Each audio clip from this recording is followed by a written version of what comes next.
Lewis, the backup linebacker, is the man down. Yeah, they've obviously been embarrassed as a defense. Some big scores. You know, in recent years, they took some beatings in Franchione's administration, but the fans would always hang in at home no matter how lopsided it got, and the guys would always play hard. We'll take a break. 3rd and goal for the Horns when you come back. Aggies defense trying to make a stand at the 1-yard line. They put Roy Miller, the defensive tackle, into the ballgame as a blocker. The Longhorns. He goes about 300 pounds. Cody Johnson lined up in front of Obaniah.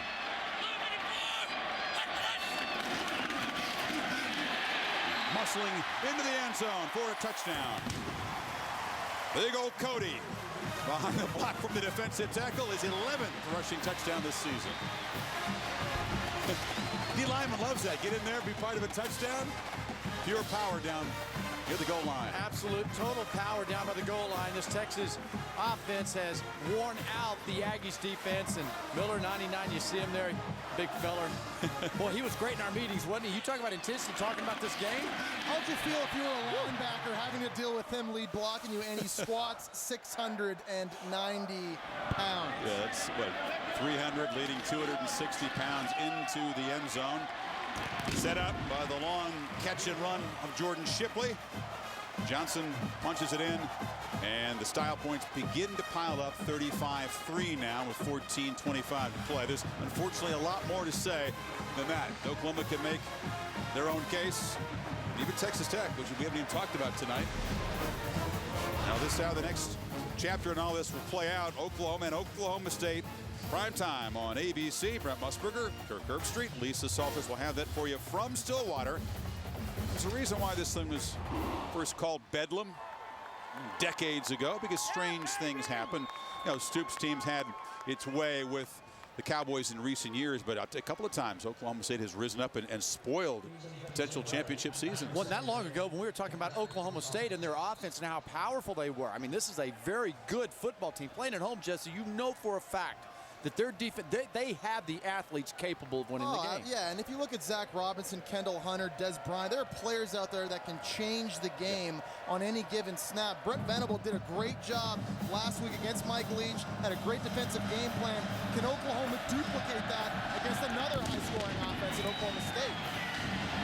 This is Gray at the 5-yard line. And Cyrus Gray wrestled down. Yeah, the thing is, Kendall Hunter is not 100%. We'll have to see how much he can go for the Cowboys on Saturday night as we send it to Reese for SportsCenter right now.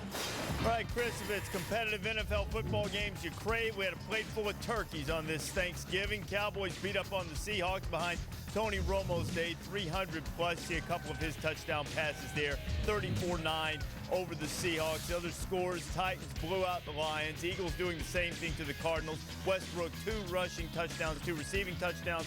SportsCenter after the game. Stay current with ESPN News. Please, thank you. McGee rolls left, fires, and it's way off the target. I tell you, the Longhorns, they will not let up. Will Muschamp will dial up the pressure. McGee's been chirping and woofing a lot tonight. The Longhorns defense still smelling blood. How about Mac Brown, the decision last week to make the designated coach, not in waiting, but the designated man to replace him when he comes out, Will Muschamp. How about the raise he's going to get next season as a coordinator? $900,000 bucks. Yo. That's a lot of good, that's some good Thanksgiving right there. That was big time head coach money less than 10 years ago.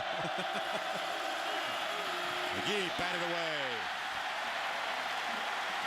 Aaron Lewis getting on the act from the tackle position.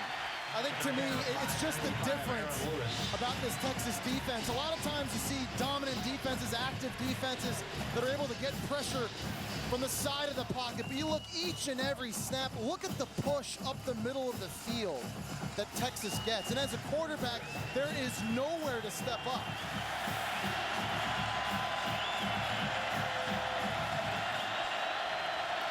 Muschamp as intense as ever. Up 35-3, 3rd and 10. They bring some heat. Dumps it off low, and a nice shoestring catch by Tannehill at the 30.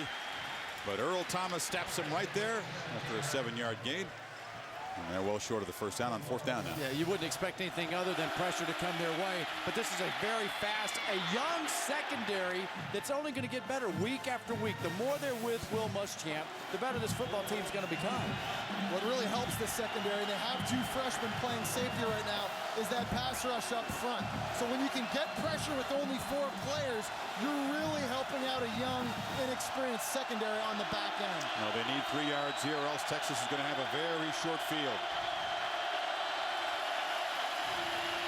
It's complete for a first down. Tannehill, and to his credit, coming to A&M thinking his chances were good to play quarterback, learning a completely new position. He just wants to get on the field and contribute. You see where they made the switch. You know, and he got a lot of sound advice from his father. His father, Tim Tannehill, was a quarterback at Texas Tech, was backing up Billy Joe Tolliver, and then was forced to make the switch to wide receiver. So in the family, good athletes playing quarterback. But you know what's funny about this Tannehill? He doesn't want to be left out of the mix for next year's quarterback spot. He always reminds the coaches, hey, don't forget about me now playing QB. That's what I want to do. Well, we'll see. I think Gerard Johnson might have something to say about that.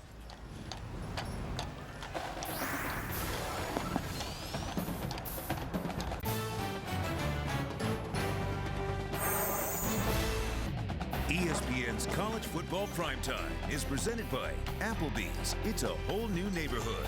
And in part by Samsung Mobile, proud sponsor of ESPN Rivalry Week. It's a serious business here. How many hats do you own, James? I got a few hats, yeah. Not as many as I got Bevos, but hats are hard to stay on when you're riding a horse. No, You need that little lid. chin strap. There you go. That's a lid. Take it to Kendra Smith. Tannehill, the quarterback, thinks about throwing, but he'll be sacked and loses the ball.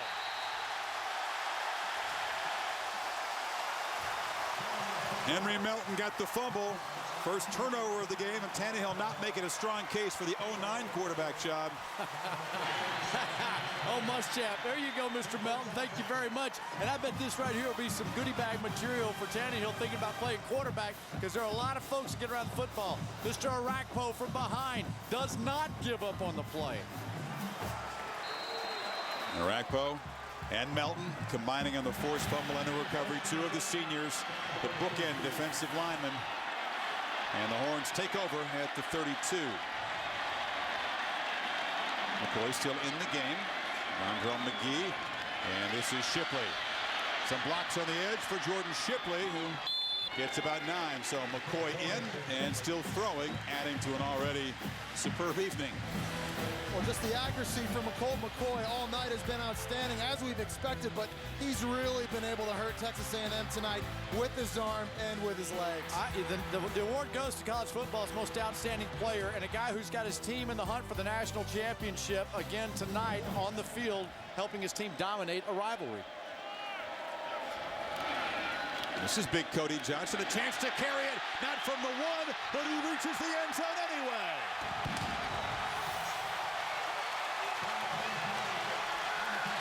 Well, the short yardage specialist with his longest run of the season.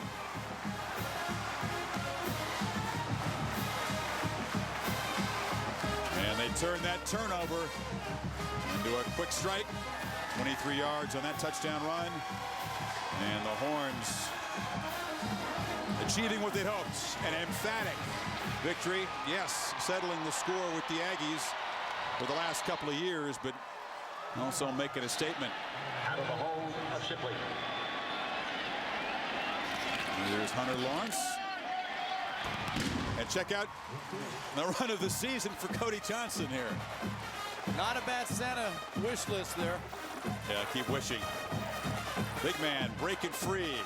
It's getting uglier. The ACC Big Ten Challenge, Monday, December 1st through Wednesday, December 3rd. Hello, this is Jeff Johnson, Chief Warrant Officer 4 with the Headquarters 4th Infantry Division at Camp Liberty, Baghdad, Iraq. I want to wish the Texas Longhorns the best of luck in their upcoming game with Texas A&M. Hook 'em Horns. Hi, it's Major Wayne Morado with the 2nd Brigade Combat Team, 1st Armored Division at Bob Hammer, Iraq. I want to to give a shout out to Texas Longhorn football team. Hook 'em horns. Thanksgiving wishes to all of our troops serving overseas, Iraq, Afghanistan. Holidays, tough times. Military families were separated, certainly. Lots of Texans, in the armed forces. Huge percentage. Yeah, there's a huge percentage of Texans that are in the armed forces, and of course all the men and women from all over the United States. We appreciate greatly. The Aggies will have to wait for another year. This is payback time for the folks in burnt orange. 5 touchdowns in their last 5 possessions. The boot by Tucker. Cyrus Gray gets a little bit of a hole, and the speedy freshman gets a couple blocks downfield and is finally shoved out of bounds, not by Colt McCoy, but the other number 12, Earl Thomas, who chased him down. You can see why Cyrus Gray is part of the future for the Aggies. Absolutely. He's a true freshman coming into the game, was 3rd in the nation in kickoff return yardage, had a 98-yard kickoff return touchdown against Oklahoma early in the year, but that was a gaping hole. It wasn't a lot of vision required on that. He was just able to use his great speed, get to the outside. He's the type of guy that's going to have a big impact on this football team offensively and on special teams for years to come. He came in 3rd nationally in the statistic of kickoff return yardage. Gerard Johnson back in the game. McGee sitting down as we check with Reese Davis. All right, Chris, well, Colt McCoy has been making a Heisman resume reel for you guys. This week's AT&T ESPN All-American Player of the Week, another Heisman candidate, is Sam Bradford. Threw for 304 yards and 4 touchdowns in the Sooners' beatdown of Texas Tech. You can vote every week for the Player of the Week. All you have to do, text VOTE to 51234 on your AT&T wireless phone, and you can also enter for a chance to win a trip to the national championship game. Reese, we'll talk some Heisman here in this 4th quarter. Bradford versus McCoy versus Tebow. Gerard Johnson fires to the end zone and touchdown. He found Jeff Fuller. The true freshman beating Deion Beasley, and finally the Aggies find the end zone from 33 yards. How about Gerard Johnson being on the bench, sitting over there the whole game, expecting to play the entire game. Fuller, nice job with the footwork at the point of attack up there, and just keeps running. Fuller, very impressive for a guy 6'4". He's a true freshman, and with that touchdown, now breaks the Texas A&M record for most receiving touchdowns in a season. That's his 9th. And Chris, I saw him in the spring. He was nowhere near. He came out of high school at Christmas, started, enrolled, went through spring practice, nowhere near ready to play in the Big 12. Came back after the summer, looked like a ball player. That's his 9th touchdown in his true freshman season. Aggies will go for 2. Empty backfield for Gerard Johnson. He takes off, design run, but the Horns were ready for it, and Johnson is stopped short. Earl Thomas on the tackle. So the 62-yard kickoff return by Gray sets up the touchdown pass. Johnson to Fuller. 42-9 now. How about that Oklahoma deal, though? You saw Sam Bradford there, and you're talking about the Heisman Trophy. Yeah. I go back to Art Briles at Baylor. He said that when he played Oklahoma, the thing that impressed him about their football team was the calm demeanor, the matter-of-fact attitude they had, how they went about their business, and were just overwhelming. The bottom line with Sam Bradford right now is for a guy that's thrown 42 touchdown passes, tops right now in the Football Bowl subdivision, he's played well week in and week out. And even if you go back to the head-to-head loss against Texas, Sam Bradford still threw 5 touchdown passes in that game. He's been sensational all season long in every game he's played.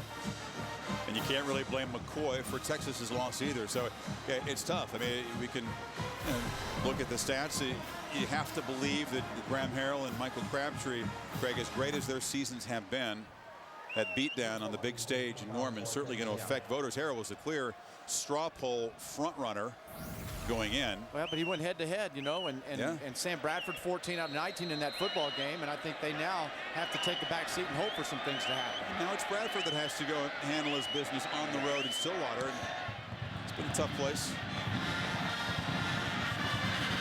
Horns didn't have a man deep, so Malcolm Williams goes back. They were expecting a short kickoff. Goes back and retrieves it and gets dropped to the 13. Now, you seemed to give a lean earlier to McCoy.